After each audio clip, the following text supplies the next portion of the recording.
할렐루야. 6월 마지막 주간입니다. 월요일을 주신 주님께 감사합니다. 우리 같이 기도하고 말씀 은혜 나누겠습니다. 우리의 생명이신 살아계신 하나님, 우리를 하나님께서 말씀과 성령으로 낳으셔서 하나님의 가족, 하나님의 자녀가 되게 하시고 그리스도와 함께한 공동 상속자가 되게 하신 것을 감사합니다.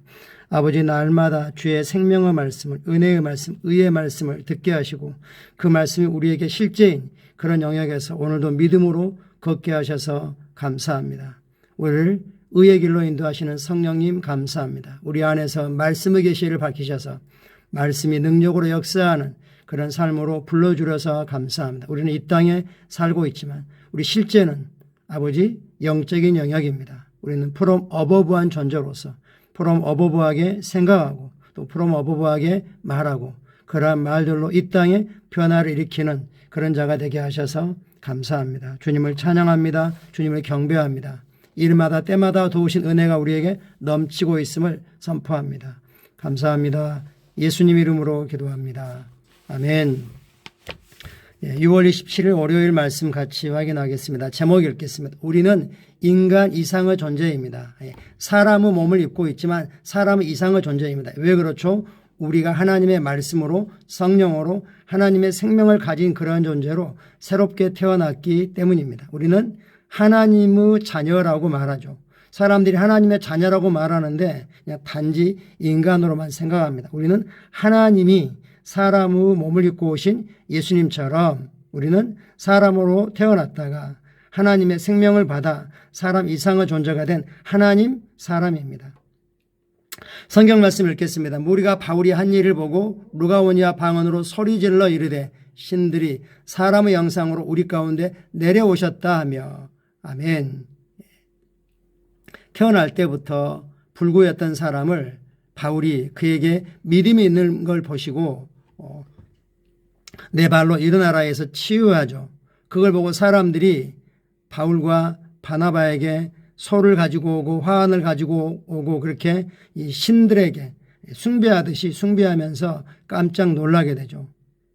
그때 한 소리가 신들이 사람의 형상으로 우리 가운데 오셨다. 신이 사람으로 오셨다 이렇게 말씀하고 있죠. 여기에 대해서 바울과 바나바는 하나님만을 경배하라고 그걸 말기죠. 이 내용과 연관해서 우리가 배울 중요한 메시지를 오늘 확인하고 있습니다. 성경은 바울이 루스드라에서 태어날 때부터 절름발이었던 어떤 사람을 어떻게 치유했는지 알려줍니다. 사람들은 이 일을 보고 충격을 받아 바울과 바나바를 신이라고 불렀습니다. 우리가 그들을 경배하려 하자. 문제는 이거죠. 신이라고 부르고 하나님 대신 바나바를 경배하려고 했죠. 바울과 바나바는 급히 그들을 막으면서 이렇게 말했습니다. 여러분이요 어찌하여 이러한 일을 하여 이런 헛된 일을 하여 하느냐. 우리도 여러분과 같은 성정을 가진 사람이다.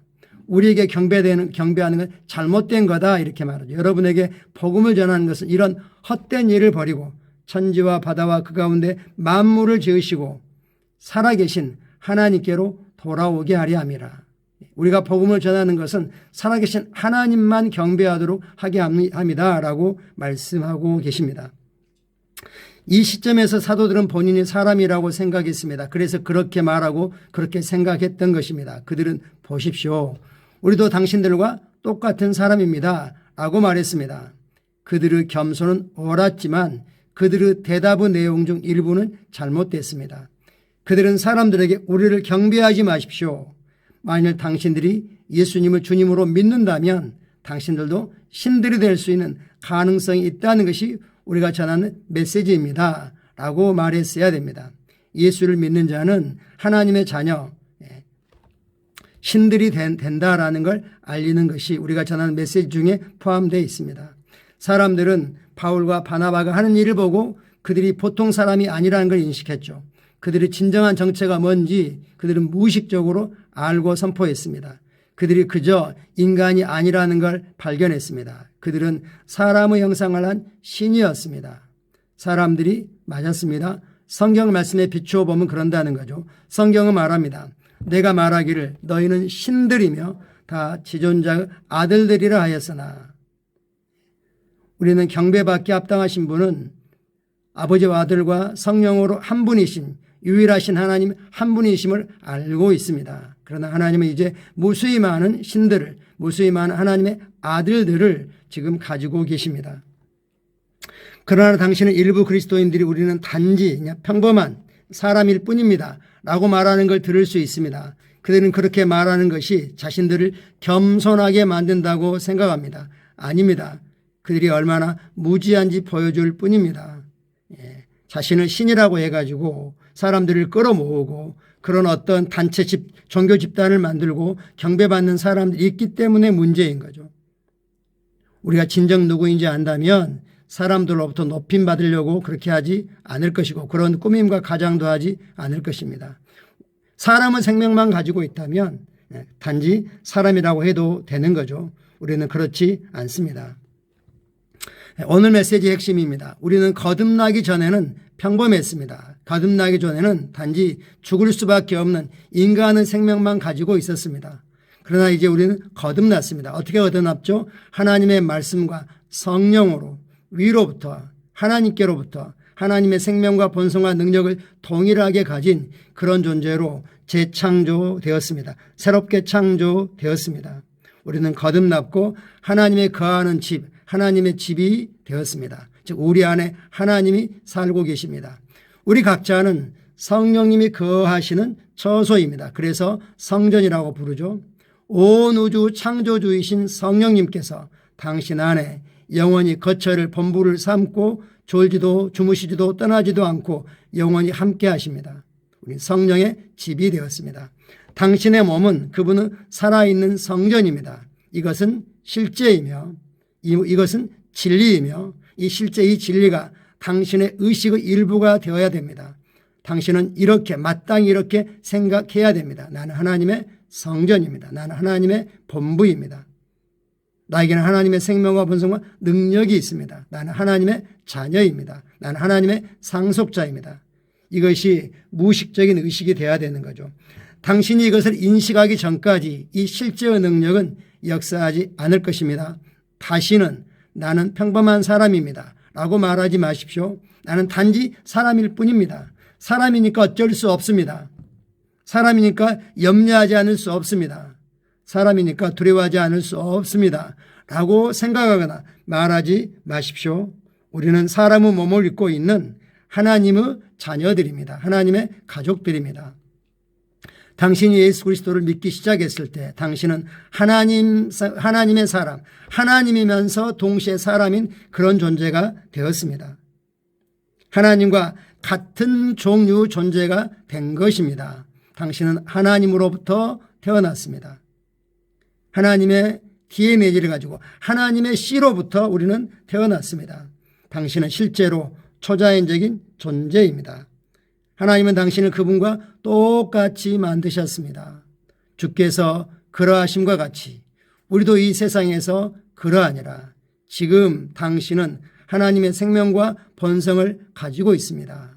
그러므로 이 육체를 입고 하나님의 생명을 나타내고 살아가는 동안에 하나님의 생명을 인식하고 그 생명을 풀어놓으면서 살아가십시오. 세상에 썩어질 요소들에 제한받지 마십시오. 세상에 어떤 전문가가 우리에게 어떤 진단을 내린다 할지라도 어떻게 규정을 한다 할지라도 그것이 우리를 규정할 수 없습니다. 우리를 규정하는 건 예수님이 십자가로부터 하나님 보좌 우편에 앉으실까지 이루신 성령의 결과가 우리를 규정하는 거고 하나님이 말씀이 우리가 누구라고 정하는 것이 바로 우리입니다. 성경은 말합니다. 하나님의 말씀을 받은 자를 내가 신들이라고 하였거든. 우리를 주님이 친히 신들이라고 지존자 아들들이라고 말씀하고 계십니다. 참고 성경 구절을 같이 보겠습니다. 요한복음 10장 주님이 친히 증거하신 거죠. 예수께서 그들에게 대답하셨습니다. 너희 율법에 내가 너희를 신들이라고 말하였노라 기록되지 아니하였느냐. 만일 그분께서 즉 하나님께서 그들을 곧 하나님의 말씀이 임한 자를 신들이라고 칭하였으니 성경은 폐할 수 없느니라. 아버지께서 자기 자신의 것으로 구별해 두시고 세상에 보내신 사람은 어떠하겠느냐.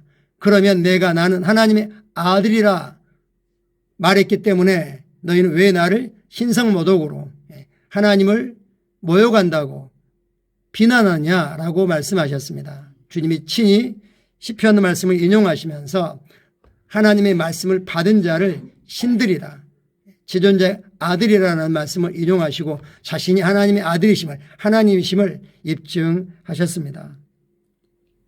주님이 그러하신 것처럼 우리도 그런 의식을 가지고 하나님만을 경배하면서 인간은 이 땅의 요소에 제한받지 않는 그런 삶을 살기를 원하십니다. 사도행전 28장 말씀입니다.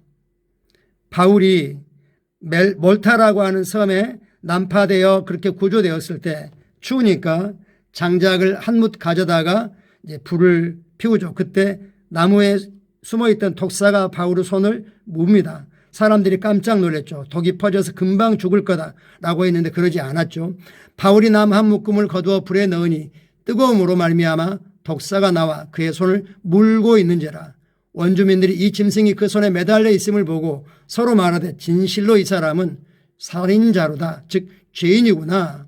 바다에서는 구조를 받았으나 공의가 그를 살지 못하게 함이로다 하더니 바울이 그 짐승을 불에 털어버리매 조금도 상함이 없더라. 그들은 그가 붙든지 혹은 갑자기 쓰러져 죽을 줄로 기다렸다가 오래 기다려도 그에게 아무 이상이 없음을 보고 돌이켜 생각하여 말하되 그를 신이라 하더라. 할렐루야. 바울은 말 그대로 프롬 어버브하게 행하였습니다.